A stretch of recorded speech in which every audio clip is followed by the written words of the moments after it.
So looking at the quiz here, we're going to start with number 2, rewriting the expression in radical notation. So as I give you something like this, I just have a number and then it's being raised to an exponent. So this is basically the form x to the a over b, where in radical notation, this a is my numerator, or excuse me, it's my exponent, and so the b is my index. So here's my b root of x to the a. If you want to represent this another way, you could also write it as the b root of x all raised to the a as well. So either of these, I think more common to write it like this. We would write our answer out. We can do some simplification here as well. So like there's a number of different answers I would have accepted for this one.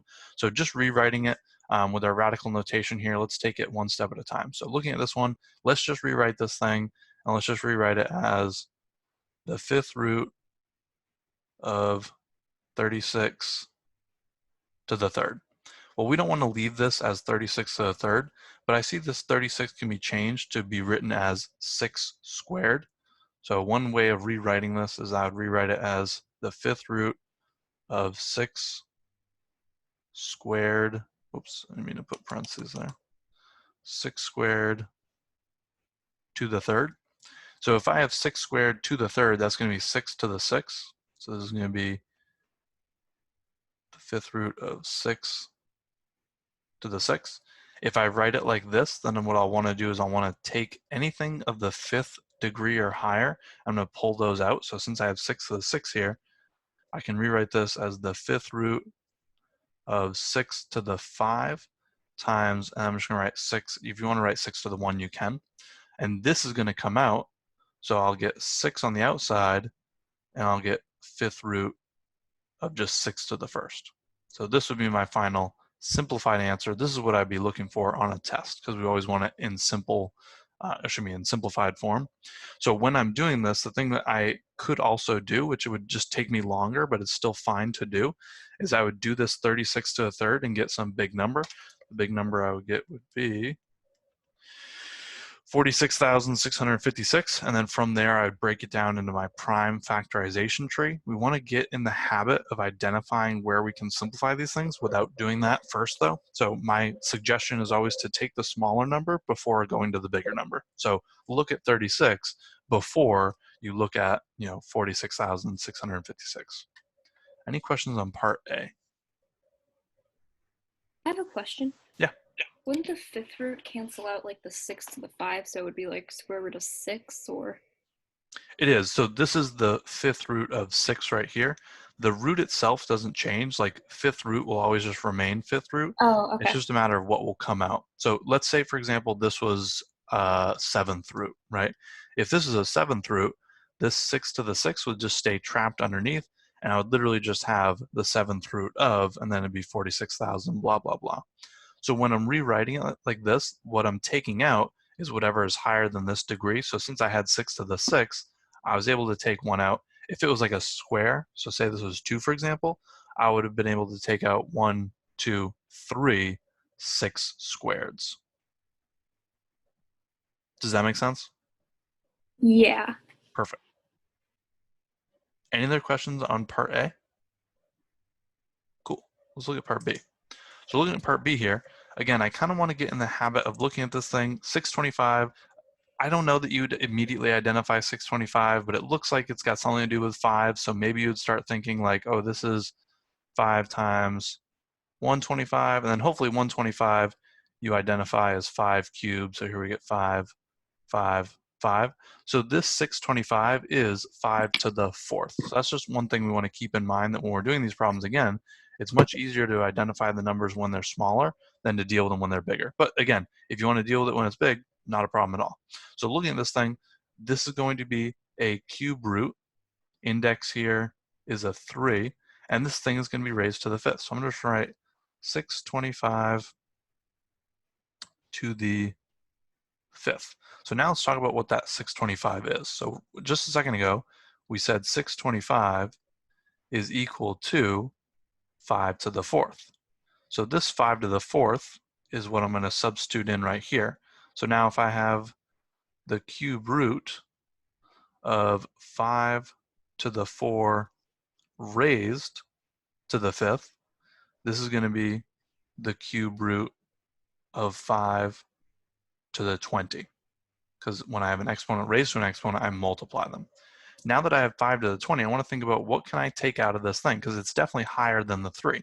So I think about what 20 divided by 3 would be, and I'm going to be able to pull out 6 of these. And then how many will I have left over? I'll have 2 left over. So if you wanted to write this out, I mean, I'll write it out just so that you guys can see what it is that I'm talking about, but I would never actually write this thing out. So there we go. 1, 2, 3, 4, 5, 6, and then I've got 2 left over. So when I think about it in terms like this is going to come out as a 5, a 5, a 5, a 5, a 5, and a 5. So that's where I'm getting my 5 to the 6th on the outside. Does that make sense? Cool. And then on the inside, still trapped inside here, so cube root of, and here we got 5 squared. So now I'm going to simplify this thing. So let's see, 5 to the 6th is 15,625. And then I'm just going to have cube root of 25. And that would be my final answer. Any questions on this one?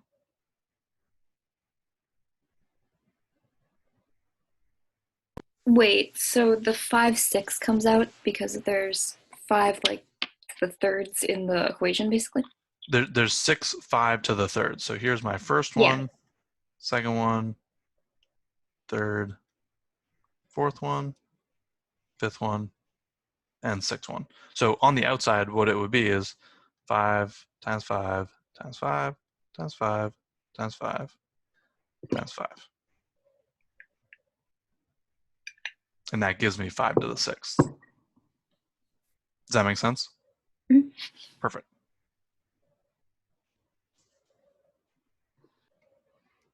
Alrighty, so let's look at number 3 here.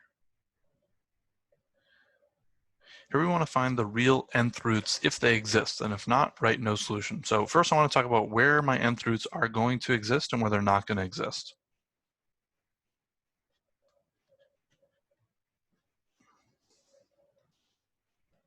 Odd roots always exist. Even roots are only going to be for positive. The reason is if I took an even root, so say I was taking the square root of, let's say, -5, the answer for this thing would be I root 5. And this is not real. So that's why I only get it for positive even roots. So looking here, even, even, odd, odd. I better have answers for both of these. I'm taking an even root of a positive thing. Okay, cool, I can do that. Even root of a negative thing. Nope, can't do that. Right here, right off the bat. Whoops. No solution. The next thing I'm going to do is I'm going to say, okay, well, what am I actually doing? I'm taking the 4th root of this thing. So there's 2 ways I can represent this. The first way is I can do 4th root on my calculator like this of my 1048576. I would absolutely do this on a calculator. I wouldn't do this out by hand, but you absolutely could do it out by hand if you wanted to. Another way of representing this is my 1048576 raised to the 1/4. So it doesn't matter which way you evaluate this thing. I personally do the exponent notation form in my calculator, but just because it's like one less keystroke for me. And I'm lazy, so I don't want to have to do it harder if I don't need to. And we get 32. I'm going to do the same thing down here, but now I'm going to say, okay, raised to the 1/5. So since I'm taking the 5th root, odd root, I don't have to worry about the thing is positive or negative. If it is positive, though, it's going to spit out a positive, and if it was negative, it's going to spit out a negative. So taking the 5th root of this number gives me 16. Taking the 5th root of the negative of this number gives me -16. Any questions here? Perfect. Looking at number 4 here. So here we're going to use our properties of exponents to try and simplify this thing. There's nothing like to do other than get this in simplest terms. So if I have a radical in my denominator, I want to get rid of that stuff. If I have two things that are being multiplied with the same base, I want to simplify them. So that's sort of in a nutshell all we're doing here. There's nothing like that we're really solving. There's no x value. We're just simplifying this. So as I look here, I have a base of 5 and a base of 5. Cool. If I am multiplying with the same base, I'm going to add my exponents.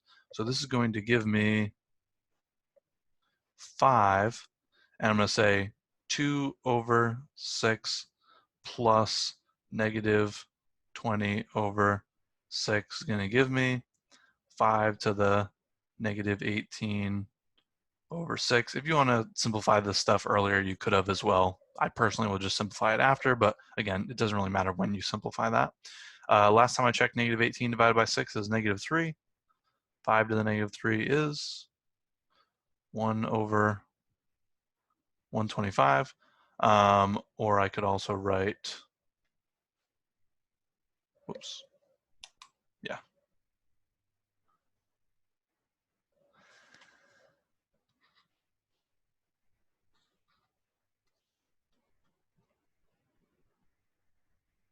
There we go. Any questions on this one?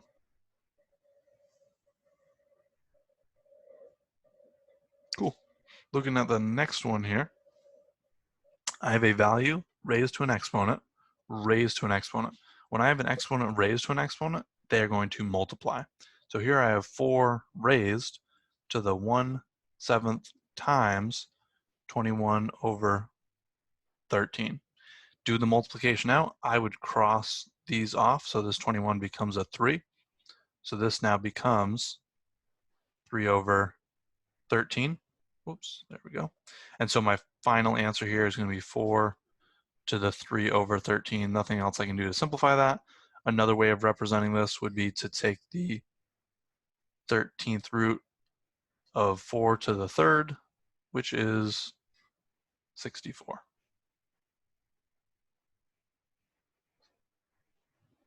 So this would be a fine answer, and this would be a fine answer. Any questions on this one?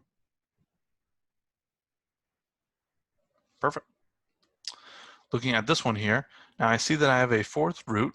Here I have a 32 on top, I have a 27 on the bottom. I look to see if I can simplify first the fraction. So 32 divisible by 2 things, 27 divisible by 3 things. Nothing canceling off there, but that's okay, we tried. So now as I look at this thing, I want to split this thing out. So I get my 4th root of 32 on top, and I have my 4th root of 27 in the bottom. Now, what I need to get this simplified is going to be a little bit tricky because I'm looking at something where if you wanted to raise it to the 4th, so if you want to do 27 to the 4th to get it out, I mean, you could do that, but it's going to simplify. You're going to have basically just done an excess amount of things, which is fine. It's just that you'll have to simplify more later. So what I'm going to do is I'm going to try and rewrite this thing in terms of what the 27 and the 32 are. And so I always look to see what would 32 break down into. Well, last time I checked, 2 times 2 was 4, and then times 2 is 8, 16, 32. So this is actually 2 to the 5th. So here is the 4th root of 2 to the 5th, all divided by the 4th root of 3 cubed. So now in order to get my final answer here, I want to get rid of this radical on my denominator. Right now I have 3 to the 3rd. To get rid of this thing, I'd want 3 to the 4th. So what I'm going to do is I'm going to multiply this by a clever 1. The clever 1 I'm going to multiply by is my 4th root of just 3. So if you want to write 3 to the 1st, you can. So I'm going to do that on the top and the bottom. Again, the reason that I'm doing this is because I want this exponent down here to be a 4. It's a 3 right now, so if I multiply it by 3, I'll add my exponents and it'll be a 4. So 3 to the 4th will simplify to just be 3. On top here, let's look at this. 2 to the 5th would have been able to be simplified, so we're going to end up simplifying this thing. So let's just look at it for now as the 4th root of, I'm going to rewrite it as 2 to the 4th, times 2 to the first times, now here we have 3 as well. This 2 to the fourth is going to come out. So this is going to end up being 2, and then I've got root, and I've got 2 and 3 left inside. So this is 6. That's a fourth root all over 3. This would be my final answer. Any questions here?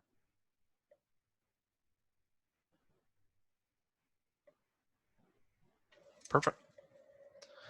Let's take a peek at D, E, and F here. So D looks particularly nasty in terms of what this number is.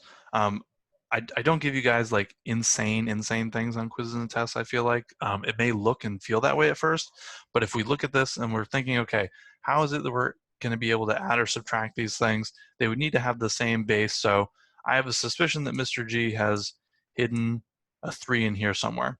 So if I did 50,421 divided by 3, I get 16,807. So I'm just going to say 3 times 16,807. And we may have a wild guess that 16,807 is going to be something to the fifth, right? Because this is a fifth thing. So if I did 16,807 raised to the 1/5, or you could say take the fifth root of that, we would see that we get 7. So again, just throwing big numbers at you, but there's nothing like insane or crazy about them. If you want to go through and start dividing by sevens and just keep splitting it up, you can go that route as well. But again, we're looking to get these things the same. Otherwise, there's nothing we can do. So I can basically just jump to the conclusion of, can I change this thing to simplify it out or not? If not, boom, I'm done. And the odds are probably you can. So as I look at this thing now, I'm going to rewrite this as, so we got 4 times my fifth root of 3 minus 3. Here I got my fifth root of 3 times 7 to the fifth. The 7 to the fifth is going to come out as a 7 now. So this is going to equal 4 fifth root 3 minus 3 times 7 fifth root 3. So this is just going to become 21 right here. So I'm basically saying 4 minus 21. It's just apples to apples now. So it's going to end up giving me negative 17 fifth root 3. Any questions on this one?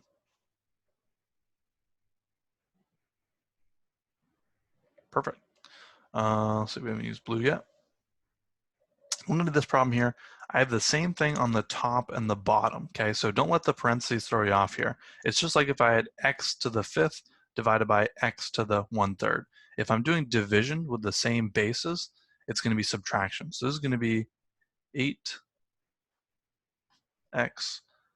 to the 3 minus 1/3. From here, I'm just going to actually do my subtraction. So this is going to end up being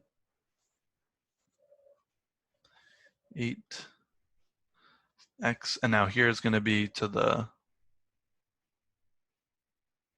8/9. So as I look at this thing now, I think about, okay, well, can I simplify it? You know, is there anything I can do to put this in simpler terms? I'm going to split this into my 8 and my 9. So, or excuse me, my 8 and my x. So this is going to be 8 to the 8/9, and this is going to be x to the 8/9. Whoops. There we go. So again, I want to think of my 8 in terms of what makes up this 8. So if I had this 8 here, is it really going to be 8, or is it also going to be, I'm just going to scoot this stuff over to here, 2 to the third?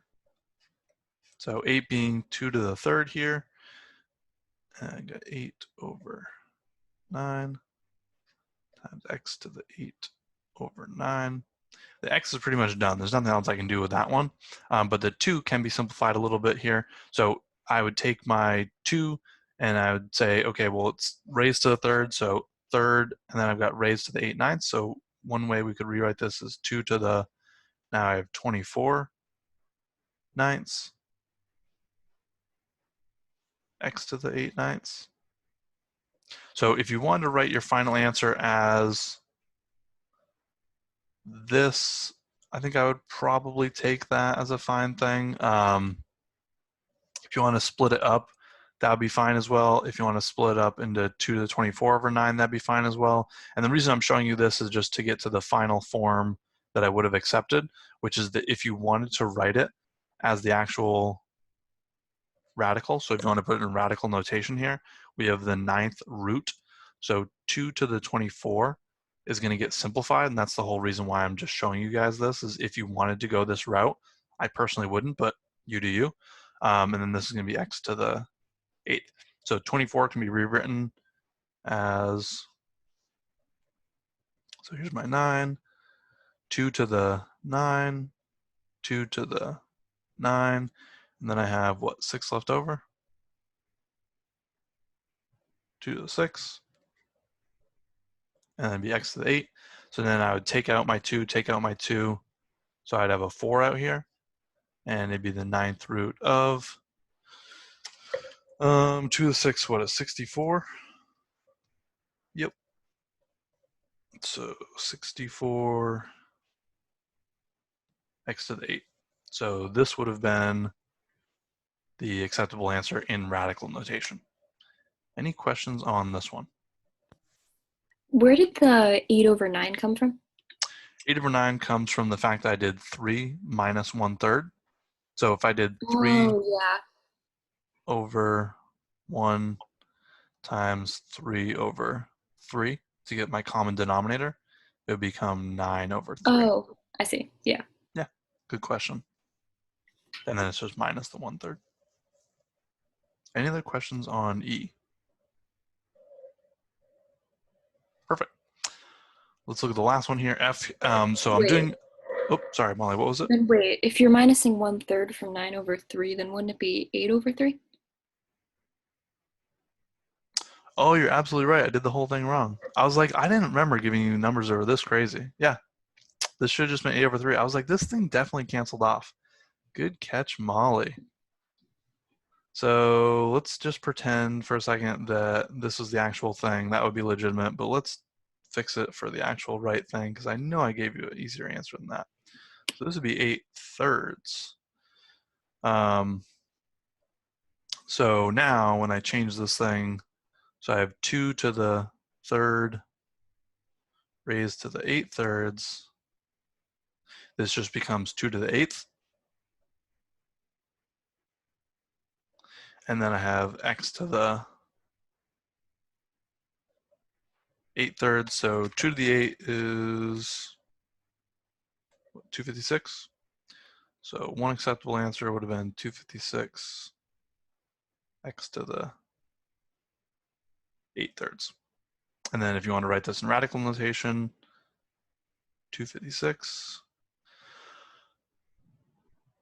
x squared cube root of x squared.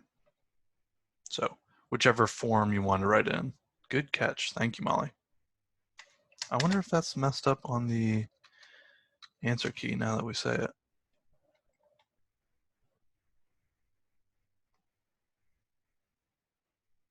No, it's right on the answer key. I just messed up here. My bad. Good catch. Thank you. Looking at the last one here. So now we have our f, which is the 7th root of all this stuff.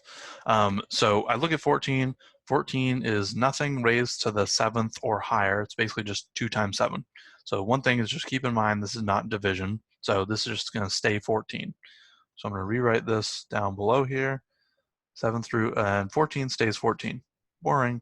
Here I have x to the 5th. Okay, x to the 5th is not higher than 7, so there's no way that x's are coming out of this thing. Boom, just leave it like that. Here now I have y to the 21.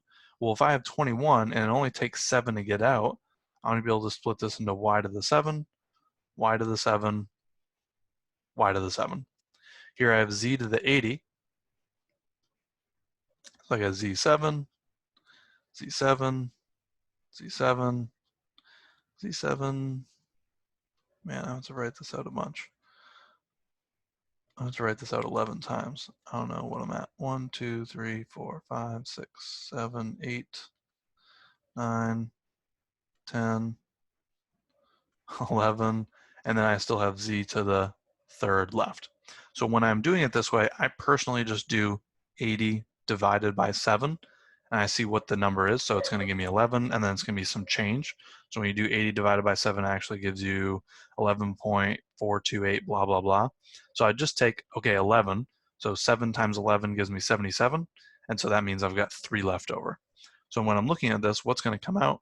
Each of these chunks is going to come out. So this is going to come out to give me a y to the third on the outside. Now I don't have any more y's left inside. There's my 7th root, 14, x5, no y's left over. And then z's, in terms of what z stuff comes out, I get 11 that are coming out. So this is going to be z to the 11. And then inside, what was left over was this one right here, z to the third. And we're good to go. Any questions on this one?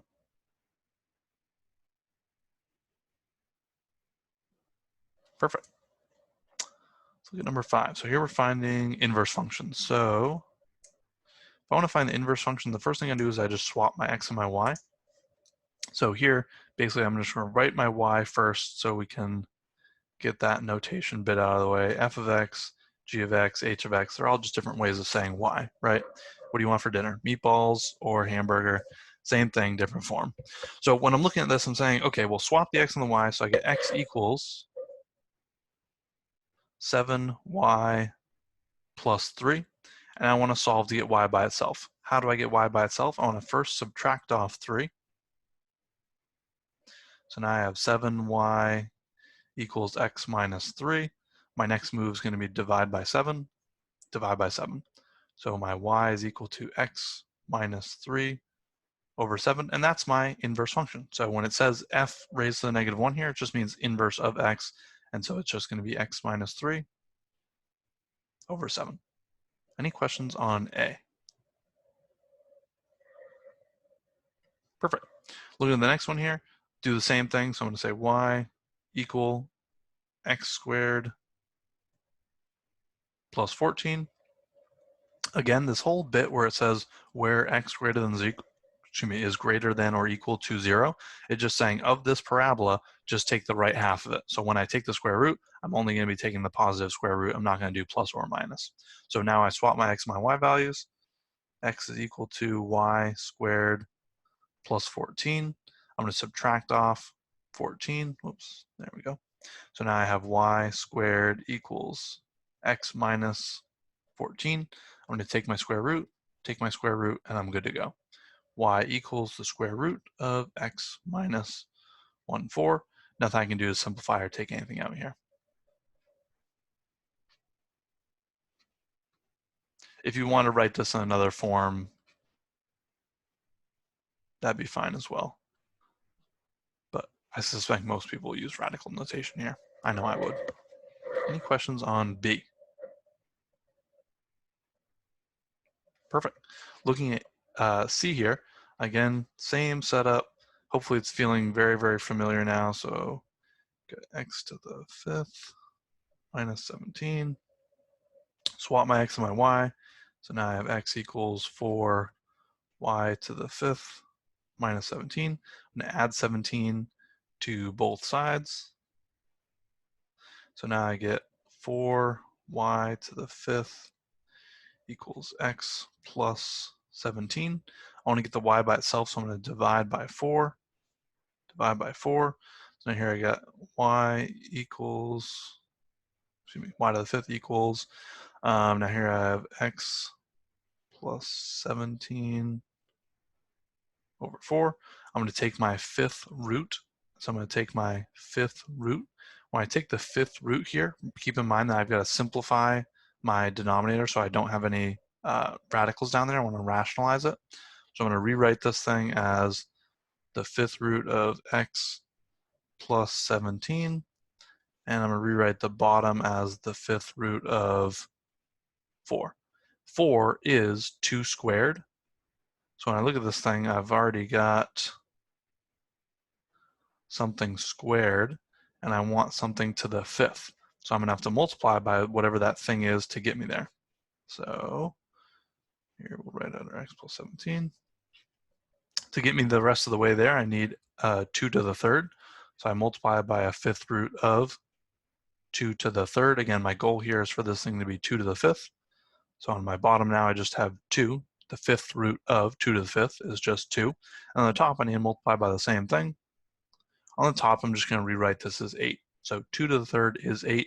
So basically, my final answer here now, I'll get my fifth root of 8x plus whatever 8 times 17 is, 136.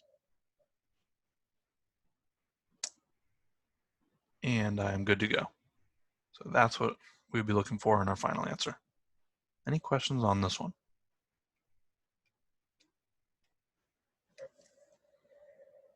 Perfect.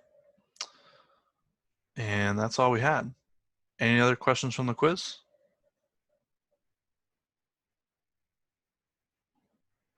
Perfect.